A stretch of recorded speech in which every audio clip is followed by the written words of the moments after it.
All right, that marks 11, so we're going to get started. And usually we have everybody rolling in over the course of the next couple minutes, but let's take it off. So yeah, welcome everyone. Thank you so much for coming out. This is our 7th H2O Smart Glasses Community Meetup. I'm Caden, and I'm one of the directors here at the H2O Smart Glasses community. And so it looks like there's some new faces here, and welcome. And I see some familiar faces as well. So today's the 7th meetup, and it's also a pretty special one because it's the first time that we have partnered with the AR MR XR community to host the meetup. So Norm at AR MR XR is running the Wireless AR Week on Reddit and on Discord for the AR MR XR community. And this week we are this meetup is serving as the kickoff event for that week of Wireless AR. So AR MR XR, I'm sure so many of you know, is a super great place to kind of follow smart glasses and AR, and you should definitely make sure to join the AR MRXR Discord because we're going to continue the conversation after this talk, after this meetup, about the content of what Shreyas and Brian talk about today, and just about the topic in general.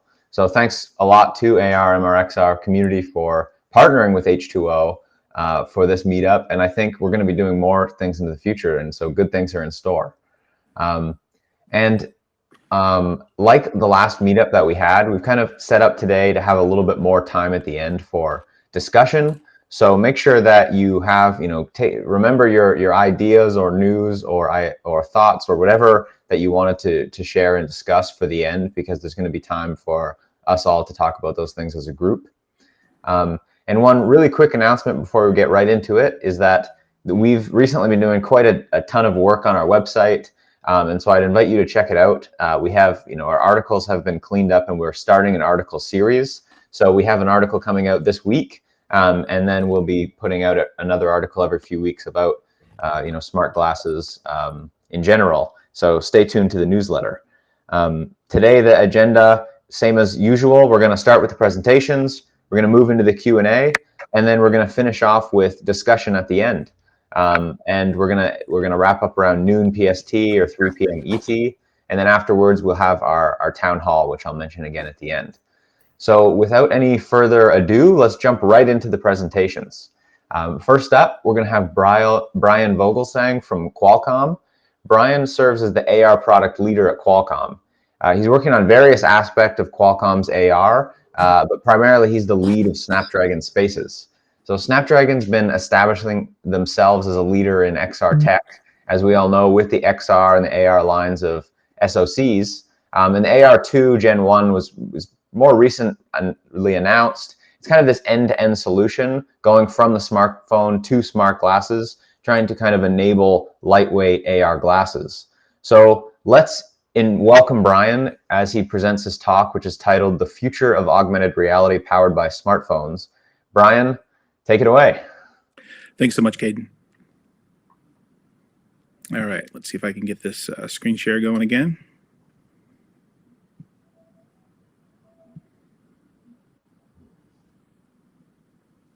Okay, how are we doing? Can you guys see it? Yep, looks great. Okay. All right, so just a little bit about Qualcomm. So we've actually been working in augmented reality for about 15 years. We opened a research center in Europe back in 2009, and we were really focused on, in the early days, on smartphone AR. You may remember Euphoria. This was an early Qualcomm product in smartphone AR. And then we got started in 2012, 2013, building head-worn AR. You might remember ODG, and they were one of the early pioneers in smart glasses, augmented reality glasses. Work with them, and then around 2014, we pivoted to focus more on virtual reality and bringing standalone virtual reality to the market. That turned into devices like the Oculus Go and eventually the MetaQuest and devices from HTC and Pico and others. More recently, in the past 4 years, we have circled back to augmented reality, and the focus of what I'm going to discuss today is our work to pair augmented reality glasses together with a smartphone and have them work together to build a system. So just a little bit about the devices in the market today. So we're powering about 65 plus devices. Probably most of the ones that you're familiar with in the market use Qualcomm. We build the hardware, and then we also build the algorithms and software technologies that enable the device to have an understanding of the environment and an understanding of the user. So these are perception technologies. Our belief is that the perception technologies need to ultimately live in the hardware to run at the lowest possible power and get us to the form factor that we're looking at. So these are technologies like positional tracking, so 6DoF, hand tracking, eye tracking, the ability to spatially map or mesh the real world and build 3D reconstruction. So building a depth understanding into the devices. These algorithms are all developed in-house by Qualcomm, and then we work to bring those to both virtual and augmented reality headsets. We build reference designs, which are like blueprints that help the OEMs get going. And then, as Caden was mentioning, more recently in the past year, we've gone directly to the developer community with Snapdragon Spaces. So now we're bringing this technology, like these tracking technologies that were previously reserved just for the OEMs, we're bringing them direct to developers on Spaces-ready devices. And I can talk a little bit more about it. As Caden mentioned recently, we announced a new chip called the AR2. This is the first ground-up piece of silicon built for augmented reality in the industry.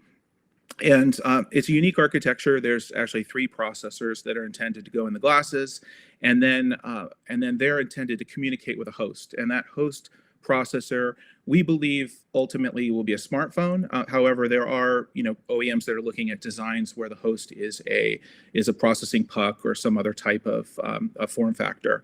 And what's unique about this architecture is really, I think, is this like three-tier chipset, as well as its communication to wireless. So I'm going to drive a little bit more into that. So on one of the processors is the AR2, the actual host processor itself. And I mentioned this is ground up silicon. This has within the hardware, we run a variety of perception algorithms. So the positional tracking, the hand tracking. We also have a reprojection engine in this hardware. Reprojection for doing warping on the glasses itself is really important for reducing the latency when you're processing on a remote device. And so we've done a lot in the silicon here to enable both machine learning algorithms. So many of the cores that we've developed in the smartphone space, we've brought over image processing, DSP, the AI machine learning cores. And then we've got a little bit lighter weight on the graphics processing in this chipset. So because we're not really intending to run the full application workload on the glass, that's intended to run on a remote host. In the center, we have a coprocessor. This is a chip that aggregates camera feeds from the positional tracking cameras and potentially the RGB camera if one exists on the device. And this allows us to do some eye tracking cameras if the glass has eye tracking cameras as well. It allows us to run perception here and pre-process that and then reduce the number of essentially wires we need to send over the temple to get to the host processor. So if we can consolidate that, we can distribute the thermal load, we can do some of the processing here and not have to route these cameras over to the host across the temple. So this reduces the size and it reduces the weight ultimately, and also makes the thermal load easier to deal with. The other side, the third chip is a connectivity chip. This is a Wi-Fi 7 based chip, and this is intended to integrate with the host processor where the application is running. This whole chips suite these 3 chips is running at less than 1 watt of power. So we believe that ultimately we need to get the whole glass to less than 1 watt of power. That's going to take a little bit more time. Obviously, you've got sensors and displays and other things that consume power on the device. But we feel that we are making great progress in doing our part to help reduce overall system power, and ultimately thermal load on the device. The wireless link I mentioned is Wi-Fi 7, so this is less than 2 millisecond of latency between, like link layer latency between the glass and the smartphone, running at really high speeds. and it also, reducing the power footprint on the glass itself. We don't want to have to, obviously, well, we want to be very cognizant of the power load on the glass, because once we make them wireless, now they have to run their own. They have to have their own battery, and so Fast Connect and some of the technologies we have on Wi-Fi here are helping with that. Just to give you a quick sense of the kind of workflow, how this works. So on the glass, we run some perception technologies like positional tracking or 6DoF. We generate a pose. We take an eye pose, so it's a head pose, an eye pose, or let's say a set of hand poses. We take those perception results and transmit them to the device. On the device, the application that's actually producing the experience is running, and that takes that perception technology, renders a frame, encodes the frame, and compresses it and streams it back to the device, where the device decodes it and then passes it off that piece of hardware I was talking about earlier, this reprojection engine that helps mask some of the latency and warp the images to enable the right proper experience. If from the time that these perception results were sent to the glass to the time that the decompressed, decoded frames come onto the glass, if there was any change in any movement, we use post-prediction algorithms and other machine learning techniques to predict what might happen there, and then mask that using the reprojection engine. We announced more recently a collaboration with a company called Goretech. Goretech's an ODM, so many OEMs don't build their own hardware. They work with an ODM. Goretech is a major ODM in the industry. And they have a reference design that that we've worked together with them to create using the AR2.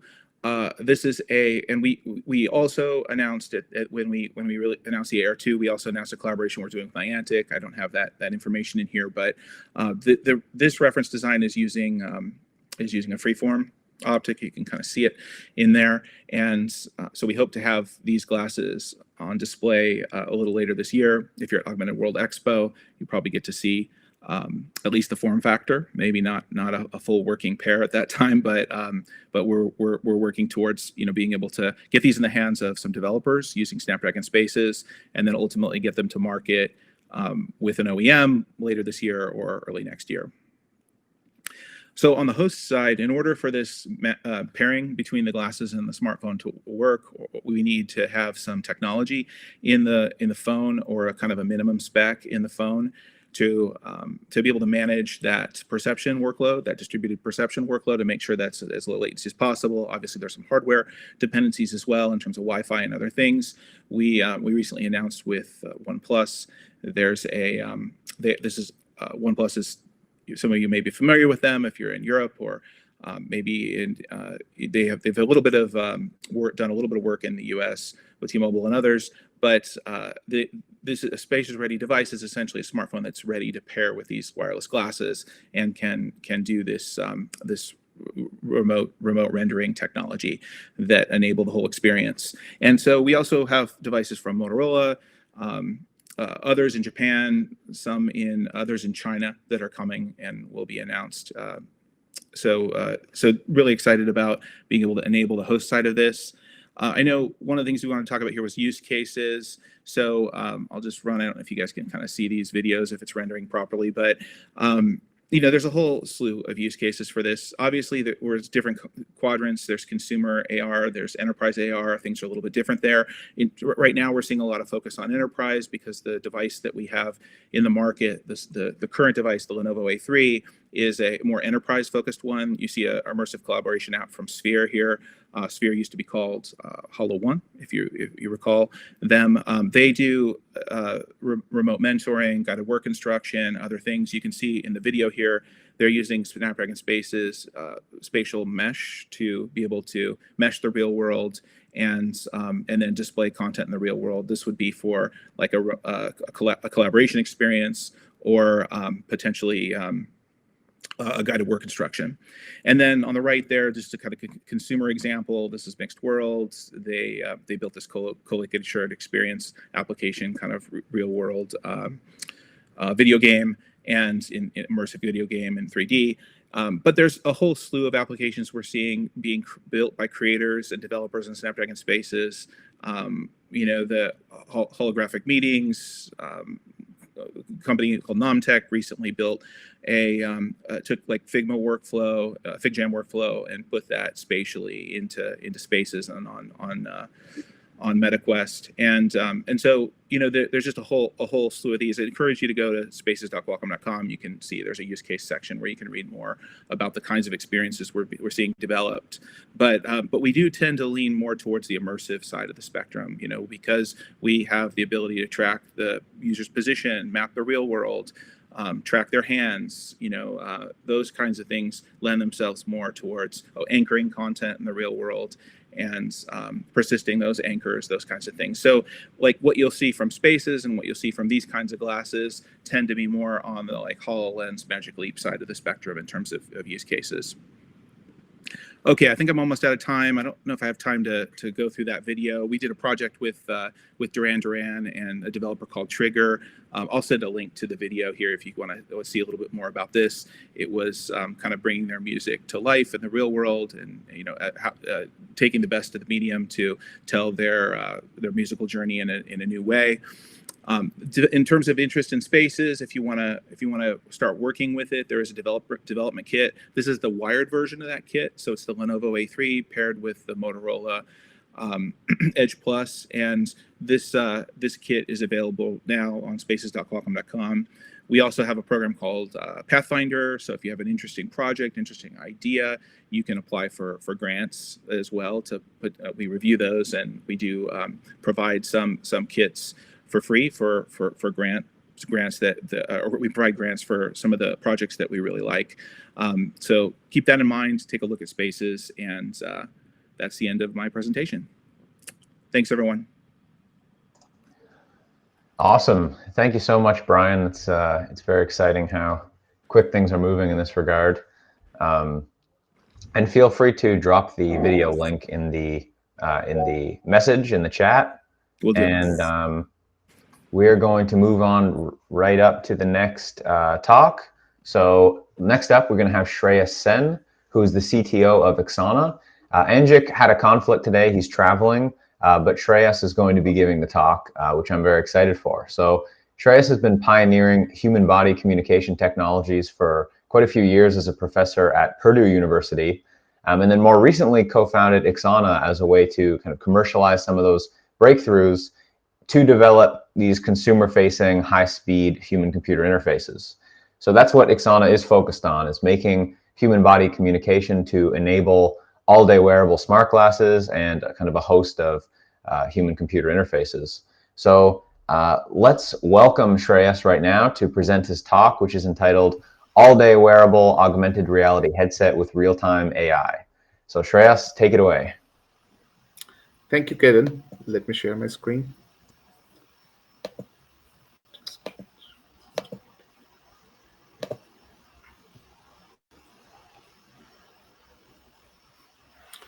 Let me know if you see the full screen version.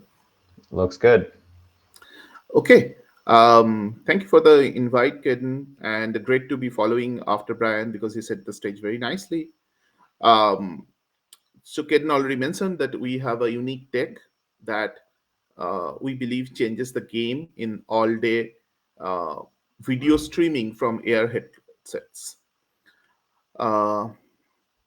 The framework is similar to known to everyone here, that we want very light glasses and we want some co-processor to do distributed computing on the video that these lightweight glasses capture. So video goes from the glasses to the processor, some processing happens, feedback comes through, it could be audio, or in a case of Brian, he was showing that other video could go through. But the main computing is happening with the mobile processor and not in the glass. That's the paradigm we are moving into. So the big goal is wireless distributed compute, which is very clear from the previous talk also. We want it to be extremely light, but on top of that, we want it to run all day, not intermittently, but being able to run all day while streaming video. Imagine a class that is streaming video and still continuously without stopping and still runs all day. We will go into why that is possible and why that is not possible in the next few slides. And on top of that, video or sight is just one of our five senses. On the body, there are many other things you can pick up. As an example, you can imagine controlling your smart glasses with your finger, just moving your fingers and pairing that data with the data you are seeing on your smart glass, that is the video. So if you did have a hub, AI hub on the body that is getting the video real time continuously and also has access to other inputs from the body real time with very low latency, that can open many interesting applications. However, the ability to do ultra lightweight all day video streaming is not possible with today's technology. And that goes to very fundamental physics, why it is not possible. Uh, and how we change the game is coming next. So, to contextualize Wi Fi or Bluetooth, if you look at how much energy is required to send one bit of information from point A to point B, it is in the order of 10 nanojoules. What we have developed is 100x lower energy compared to that. Our first product, called YR11, that was launched this CES, uh, and Kaden was there, he experienced it, uh, enables this. And this is measured numbers, this is not theory. So, two orders of magnitude improvement in the communication energy from your glass to to the mobile processor and vice versa. Now, two orders of magnitude doesn't happen every day. So, why is it possible? So, people have been since CES talking about us and this technology a lot. So, there is a lot of excitement. The question is, why is the excitement there? Let's try to understand that. So, here is the fundamentals of the technology. Uh, that when you use today's Wi-Fi or Bluetooth, these are radio communication, which means the digital bit is put on an electromagnetic carrier and radiated all around you, like the example in this girl's case. Because your signal is going all around, others have your signal, but more importantly, you are only picking up a very small fraction of the signal elsewhere, making radio communication inefficient. Moreover, these RF signals get blocked by the body somewhat.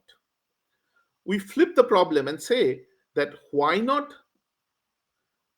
create a tiny field around the body, as the boy is using here, that creates your own private network in which you can do broadband communication where the data stays with you and doesn't interfere with somebody nearby.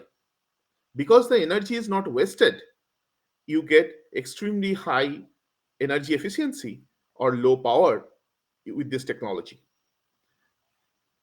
So we change by not using traditional wireless, we completely use new physics around the body called wire-like wireless, where the name YR comes from. With that, typically we show a video at this point. However, I will skip that and keep it at the end so that we can end with that and take question and answers as needed. So today we have recently launched the YR21 chip, which is doing 4 megabits per second. That can already do 720p, 5 fps kind of video. In 2024, a 20 megabits per second chip is scheduled to come. And in future, more than 50 megabits per second is in the pipeline.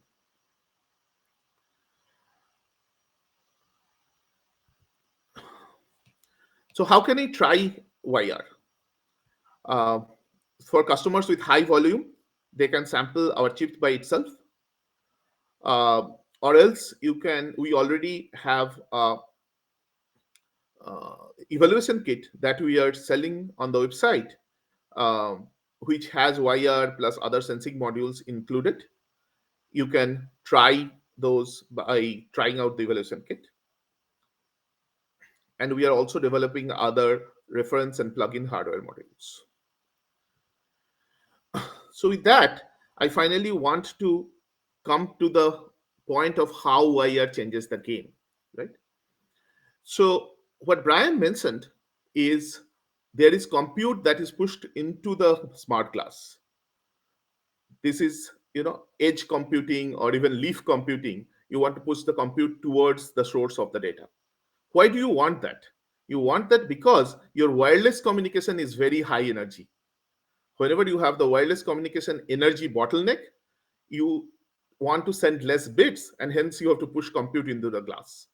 As soon as you put compute in the glass that is not free, it pushes the power consumption of the glass higher towards watt class platforms. If you had a physical wire, then a better solution would have been to send that video to the mobile processor and let the mobile processor do more of the work. That way the glass can be much lower power. Many of the AR glasses today are going there with a physical wire, but nobody has the capability to cut that physical wire because no wireless technology is that low power until YR. So YR gives you an effective physical wire without having the physical wire. And that enables all-day real-time AI on not just your video stream, but multiple sensor data with wearable distributed computing hub, example, a phone. I will stop there, and either I can show the video now, or I can wait for questions and answers and show the video in that point. You could go right ahead. I'd love to see it. Okay, so now this demo is not with a video. What you are seeing here is a demo with the audio, because this is a CES booth. You can see the Ixana where we launched for the first time. And what you are seeing here is this is a standard Android phone that I'm holding, and there is a attachment with the wire chip that has been added with the USB-C connector. That couples digital music onto my body, which will then be transferred to Todd's body when I touch him, which then gets transferred when he touches. There is a copper wire over here, copper strip, across the copper strip to the speaker. So we'll be seeing that music should be flowing like this through humans or other conductive structures. We show this as a feature that it can go through other conductive structures as well. Okay, let's jump into the video. I want to show you something wild. So, two of our colleagues are standing. The person on the right has a phone in his hand which is streaming music. There's a speaker on the table, the black thing there. What you'll see is that as soon as the person on the left touches the table, you start hearing music. Remove the hand, there's a sound. No sound again.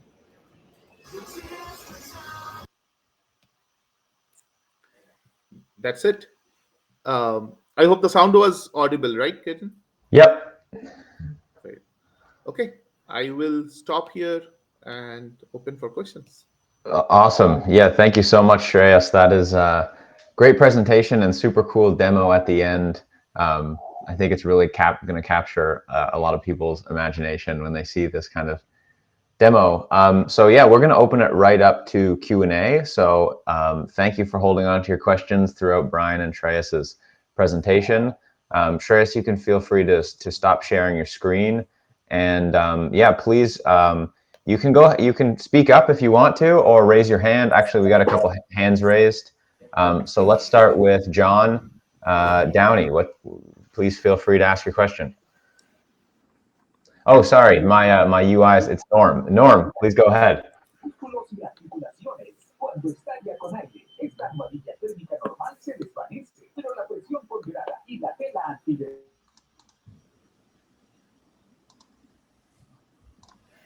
Norm, please go ahead. You're muted.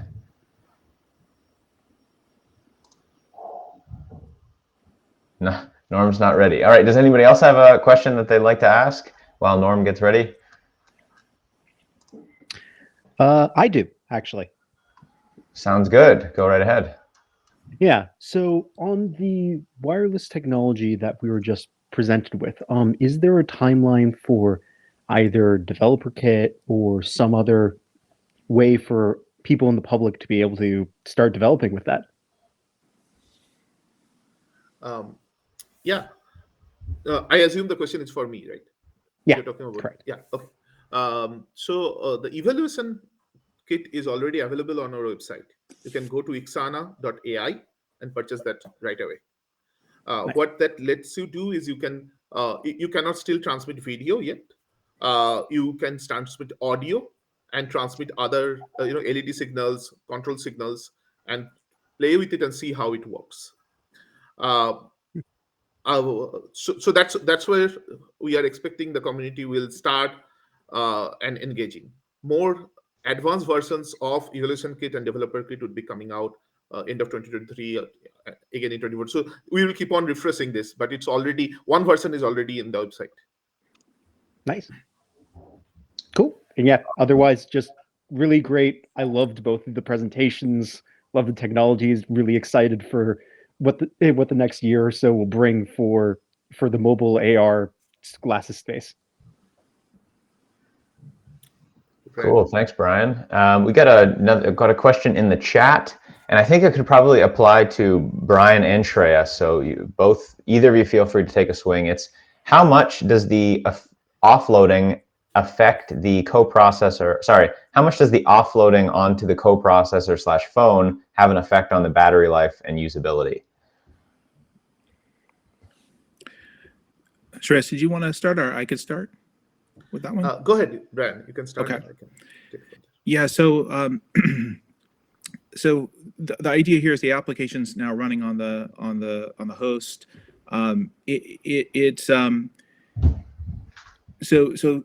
You could expect. So there's two different answers to this question. Like, one is it really, a lot of it depends upon the profile of the application, like what the application's doing, how much it's rendering, how much content it's trying to render. Is it rendering to both displays simultaneously? So is it writing to the smartphone display at the same time it's writing to the real world through the glasses?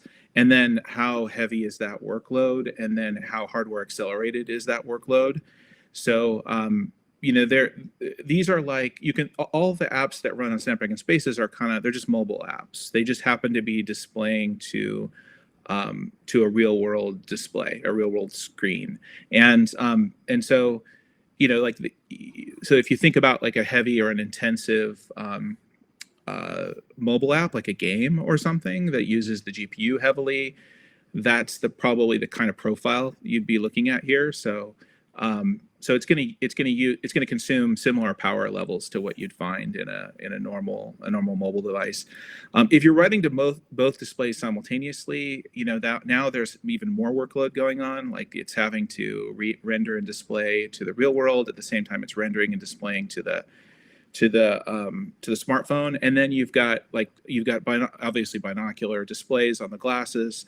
So now you're rendering to three displays simultaneously. So that actually is going to create more workload than just a normal game on a phone. But so it varies depending upon the user experience that you're trying to build, and then how you're rendering. But I think if you started with just like, okay, a heavy workload game on the phone today, that's probably like the kind of battery life you would see. Yeah, I'll follow up on that. Thanks, Brian, for explaining. Let's take some numbers, right? We know that today's smart glass platforms are in the watt class. You're talking about a total of watt power. If you look at the Wi-Fi communication power for these high speeds, that stands in the hundreds of milliwatt. Anywhere between, in the best cases, 150 milliwatt to 500 milliwatt.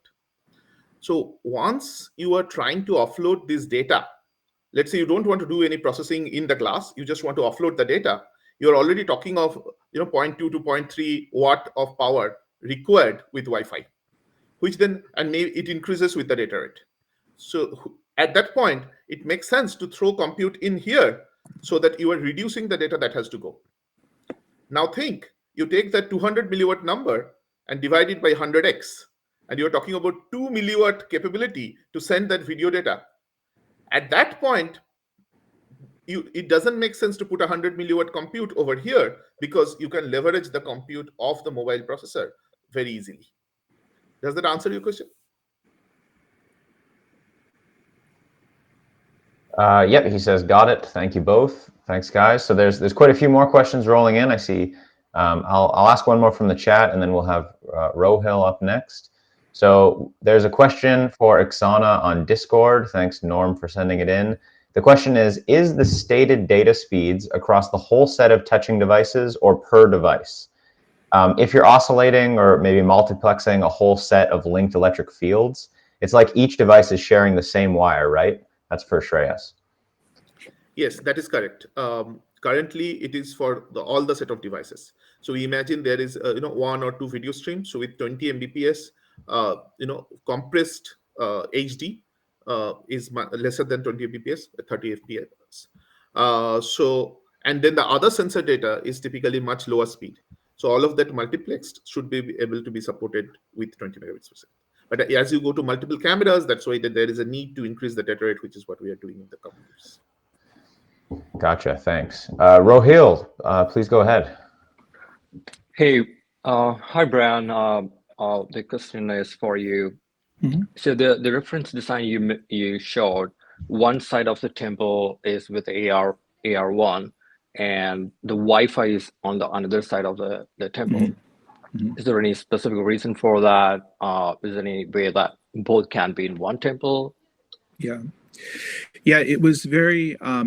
We did that on purpose. The primary reason is thermal related. So in previous designs that we have done, the Wi-Fi is on the same side as the application processor, and this now you're having to deal with just dissipating this larger thermal load, and so I think in terms of profiling the right, doing thermal profiling of the glasses and using this distributed architecture, now we can have more of a balance of thermal load between the two arms of the glasses, and that just was a more efficient way for us to get lighter weight. Right, we want to get to a sub 100 grams and then get closer to 50 grams is where we love to be, but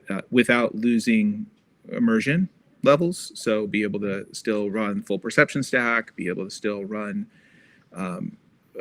really good field of view with better displays. And in order to do that, we're like thermal is the primary thing we're battling here. Right. Just one follow-on question to that. Mm-hmm. So I was wondering, the Ender system takes approximately 1 watt power, and including display, cameras, all of those take another couple of watts. Yeah. So do we have enough space to put the battery? Yeah.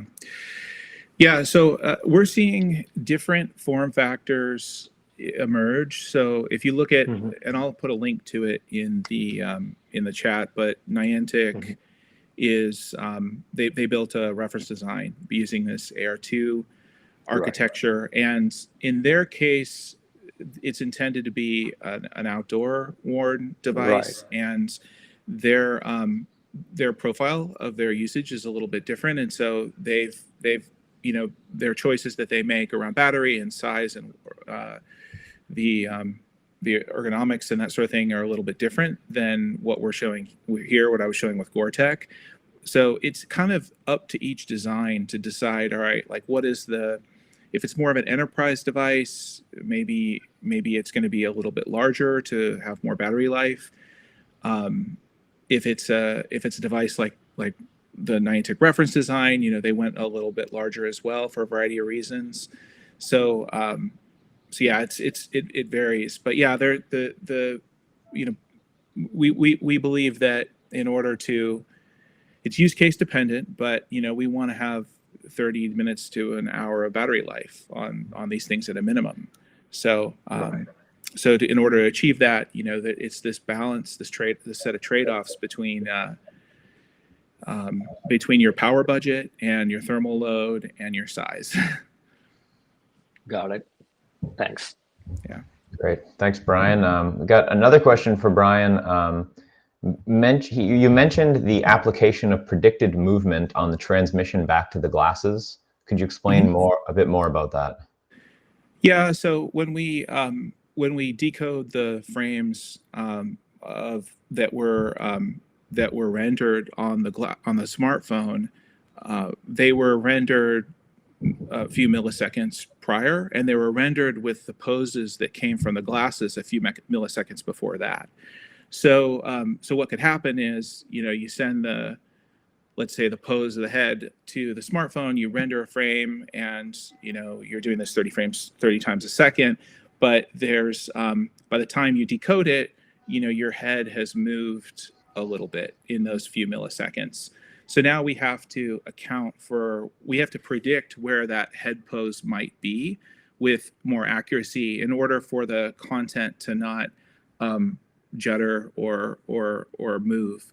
So you let's say it's a piece of anchored content, like a high quality 3D visualization of a car engine or something, and you're walking around it. As you're walking around it, it's re-rendering that, and at 30 frames a second. And so with each frame, as you're moving, we use machine learning techniques to predict the pose of your head within that window of like say it's basically the from the time that motion happens to the time that photons hit your eyes, like where is your head going to be, and let's adjust or reproject that image so that we can account or mask any potential additional latency you might see. If you had latency, you would see that anchored car engine or something. It might, as you're moving, it might kind of wiggle around or jitter or something. We want it anchored really so it's super smooth, and to do that we use depth prediction machine learning models to do that post prediction, and that's all done. That's all done in the glass. In that, in previous devices, it was done in the like in the DSP, and now we have a dedicated block of hardware, like a reprojection special purpose hardware block for doing this on the AR2. So that's just going to result in lower power. It takes less power to do the pose prediction, and it results in a more accurate pose. Gotcha. Thanks. Very cool. We've got quite a few more questions and only a couple more minutes, so let's go rapid fire on the next few. For Ixana, question, do you have any data regarding possible problems with regulations? Is the power low enough to not raise other issues? Yeah, so the regulatory bodies are FDA, FCC, and ICNIRP for safety. This is not a medical device, so FDA has told us medical device rules doesn't apply here. They have given us early indication. FCC says that if your transmit power is less than 1 milliwatt for devices bought, you are exempt for many things. And we are saying our total power consumption is in the range of 100 microwatt, and transmitted power is in the range of 10 microwatt. And then there are E field, H field, and SAR regulations, from all of which we are at least 50 up to like 500x lower compared to the limits. So in short, and we have a FCC SDoc for the operation. So in short, this is much lower than because it's so low power, these are exempt.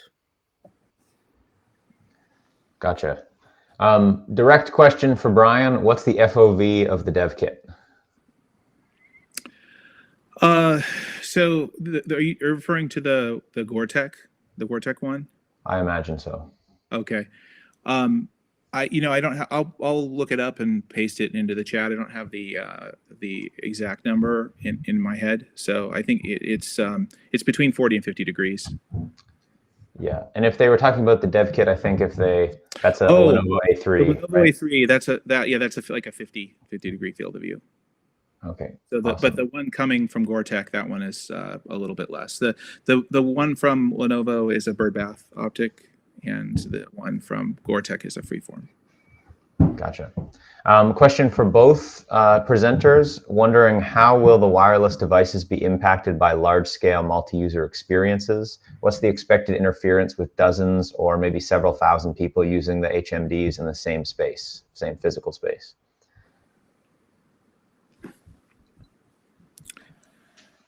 Do you want to take that one, Shreyas? Sure, I can claim that we make that better because your signal is now stays with you. It doesn't interfere with somebody 5 feet away from you or 3 feet away from you. Unlike Wi-Fi, which will be all would be interfering with each other. Of course, there are ways to coexist. That's why you have all these devices, but you are creating all these wireless signals that has to coexist in the same space. So I would argue that going more near field techniques with high bandwidth will help the process somewhat. Yeah, and I'll just add that on the case of Wi-Fi 7, that's running in 6 gigahertz Wi-Fi unlicensed spectrum, so it's not in the like 5 gigahertz or 2.4 gigahertz bands. So you've got more bandwidth, and there's sort of less stuff in it these days. So it's a little clearer spectrum. Gotcha. Project is wondering what the audience are for the glasses. Like, what's the audience in general that you're targeting? Trace, do you want to take that one first, or is that for me, Karen? I can speak to it if it was specifically to the. It was generally asked, so whoever wants to take it. So for us, I think we will make sense. If your camera power is dominating much more than your communication power, that is a space where the difference we make is lower compared to the spaces where you can use a lower power camera. So the space where we will make our audience would be where you really want something that runs all day, but you are not going with the highest performance initially, possibly. I think so. This is somewhat differentiated from what Brian and Qualcomm is saying, where all these performance technologies are already put into the glass itself.